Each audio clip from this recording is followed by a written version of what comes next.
তো গাইস আজকে সকাল 12টা থেকে আমাদের 3 নম্বর গেট, কোনাবাড়ি, শফিপুর, কালিয়াকুর সব দিকে জাম। তো আপনাদের চন্দ্রাতে গ্যাঞ্জাম হচ্ছে, এই কারণে আর কি জামটা পড়ছে এই জায়গায়। তো গাইস এখানকার জাম কি অবস্থায় আছে দেখো,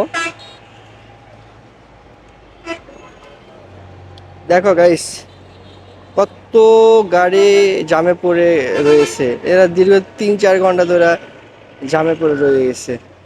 এটা আমাদের আনসার একাডেমির সামনে, কি অবস্থা দেখো গাইস।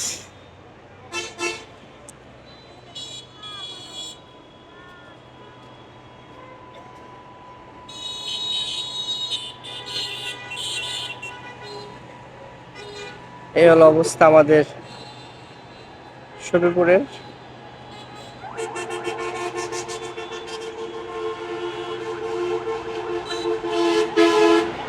তো ঠিক আছে গাইস, সবাই ভালো থাকো।